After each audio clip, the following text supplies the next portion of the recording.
Hi, I'm Daiene Vernile, MPP for Kitchener Centre. I want to talk to you about Hydro One, which has been making headlines lately, to offer you some facts. And I say facts because, as a former news journalist, I find it troubling that there's been so much misinformation on this. So, what are the facts concerning our plan to broaden the ownership of Hydro One?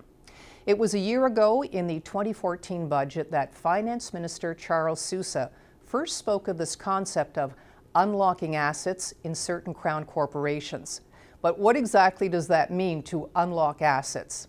We know that there's an urgent need to build infrastructure in Ontario.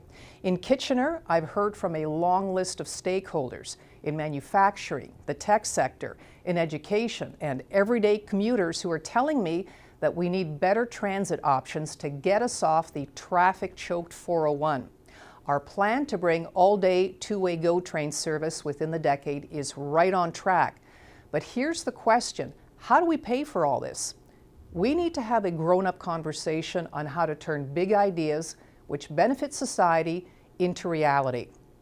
By offering shares in Hydro One, we can raise $4 billion to build new roads, highways, bridges, and yes, trains to Kitchener. And all of this will create thousands of jobs. People who work in engineering and construction have said to me, bring it on. So how exactly is this going to work, selling shares in Hydro One? Again, here are the plain facts. Beginning this fall, you're going to see an initial public offering, an IPO of 15%. Within 4 years, that will climb to 60%. No one investor is going to be allowed to own more than a 10% share, so no one person or group will control too much.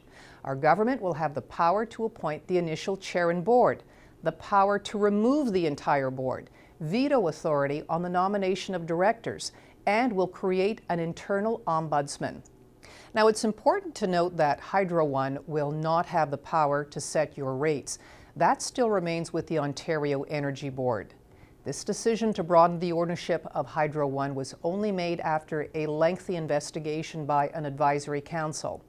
I've had some very interesting conversations with members of the opposition on this. Some Conservatives have told me that they're glad we're doing this because they would have done the same thing. You'll remember they sold Highway 407, all of it, with no lasting benefit to the taxpayers of Ontario. That asset is gone, but that is not the plan with Hydro One. We would still maintain 40% ownership and regulatory control. A member of the NDP stood up in the House a few days ago and said the way that they would finance much-needed infrastructure in Ontario is by borrowing money. They want us to go into further debt. But we heard you loud and clear during the election, and increasing the deficit is not the answer.